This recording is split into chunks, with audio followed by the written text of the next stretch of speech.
Hi guys, it's your girl Joy and welcome to the Diplomat Center. Today I'm going to be discussing on how I comprehend my comprehension homework. Okay, I may not sound as lively and as enthusiastic I used to be because I'm just trying to, collect myself. It's been a long time since I started recording. A lot has been going on. You can see we've moved from that room to a bigger office.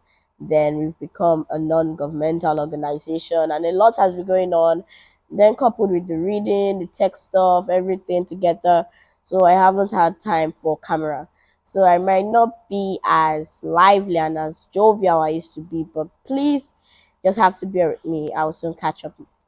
Okay, today I'm going to be discussing on how I comprehend my comprehension homework. School just resumed, and this first week of resumption has been so stressful, coupled with the head girl responsibility on my head, then the studies and diplomat center and everything. It's been really stressful. And then first day of resumption, when I resumed, while coming back home, I had an English assignment. This English assignment, I was actually meant to do it in school, but I didn't really understand it, so I brought it home. Yeah, the English assignment was comprehension, which I was to answer various questions, the various questions on it. The title was A Wandering Stranger, how a stranger got how a stranger lost his way because of there wasn't any proper naming of the street, and then there wasn't any number on any of the houses he passed. So that difficulty became a problem in which um Africa, or Nigerian to be specific, is being associated with. So that was just mainly what the comprehension was about. So when I got home, I wasn't able to do it, and so I just left it. I continued with all my other assignments. Luckily, my coach came and he met me answering some questions. He helped. I actually wanted to get my dictionary, and then he asked what I was looking for. I told him, he told me the synonym of what I was looking for. Yeah, I felt that was too easy, that was too cheap. That was the reason why you were able to answer it. I gave him more words, then figures of speech, hyperbole. And guess what, guys? He actually got it. After that, I was done with my comprehension, and then we started talking about that comprehension, a wandering stranger, because that comprehension was actually to compare um between the developed countries and the underdeveloped countries, or the developing countries in quotes. So yeah, like the developed countries, they have proper naming of the streets, everywhere's tidy, everything is top notch, and then their house are always named. You can't go there and not find a name of the house or a number the house carries. But here in Africa, Nigeria to be precise, is just the direct opposite. Why is that? Because there is no proper planning, as what the comprehension says. So I figured out that actually everybody actually knows that there is no proper planning of this naming of street. Everybody knows it. Everybody has got some information. They have information about there is no planning, there's no proper planning in Nigeria. Everybody has it, both the young and the old, directly or indirectly. Everybody knows that this is just a haphazard country where anything happens. So I figured out that why are things just like that? Why can't we take this step to know to try to change things a little bit? If we can't change it 100%, at least every percent or everything we do should count, right?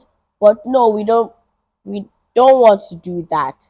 I figured out that whatever our school, what our schools are teaching us, the school curriculums, whatever they have to offer, are just theory, hypothesis.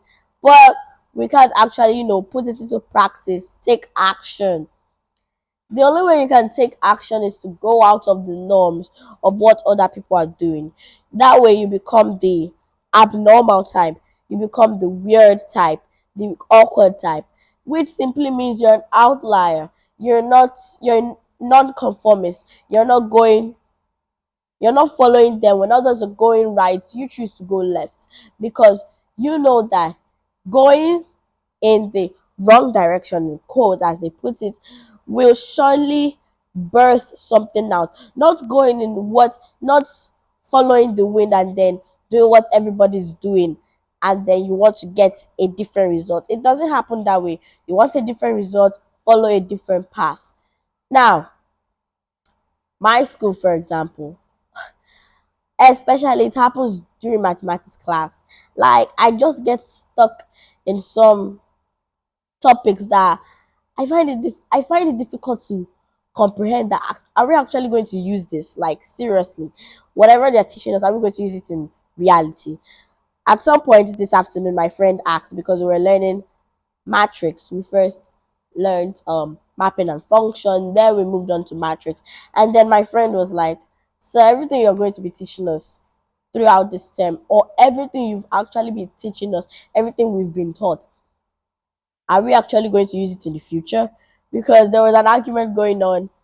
I don't need further maths. I need further maths. I don't need biology. I need biology. What do you want to use biology to do? What do you want to use further maths to do? Is it that when you are becoming a journalist, you start using f of x such that this, or when you're you're a nurse, you start using cerebrum, thalamus, and all sorts. So that was the question being raised. And then guess what my teacher said? My teacher was like, "Yes, you're going to use all this when you grow up." I found myself asking that same question again. That, okay, when you were my age, your teacher also told you, yes, whatever you're learning, you're going to use it. Because most of my teachers in school always love talking about their past life when they were in secondary school, try to give us that motivational speak, which doesn't work at all. It doesn't work at all for me. Like, you're telling me about your past life. Okay, when I was in secondary school, I always used to burn the midnight candle. When I was in secondary school, we didn't have access to all this textbook you have. We used to go to the library. We used to do this. We used to do that. Trying to motivate me that, okay, you have to focus more on your studies. Who told you I'm not focusing more on my studies? Okay, putting 100% of my attention on my studies. You did the same thing, right? What did they birth? What did they bring out? What result was shown that, okay, yes, this is a proof of what I have? Instead, you have your certificate. I don't want the type of life. Never.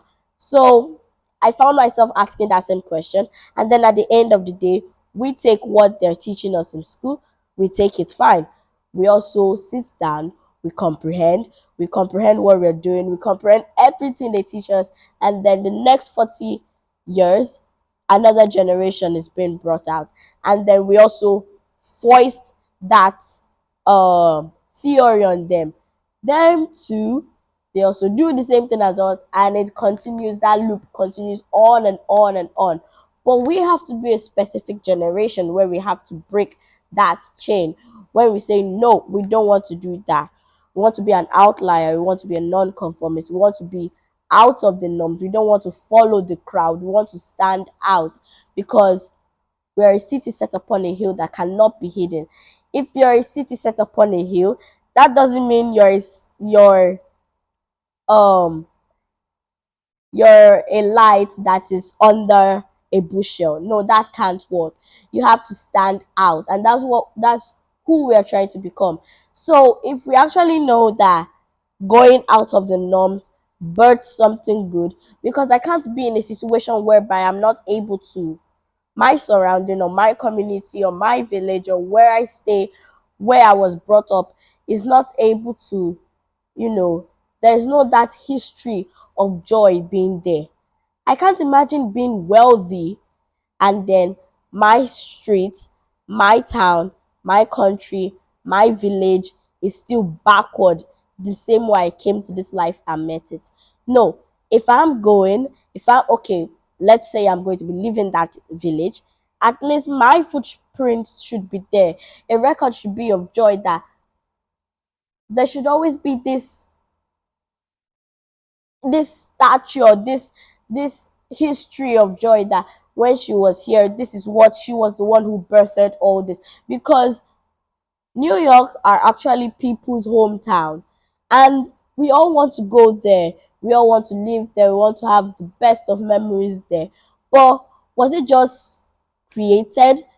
It wasn't. It was someone who did it. Why we can also do something like that. Not that we hear that okay, there are no naming of streets, there is no number on houses, and then any stranger that comes into this place doesn't have a direction, doesn't have a destination, and all sorts. And yeah, we take it. Yeah, we agree with what they're saying. Yeah, that's true actually.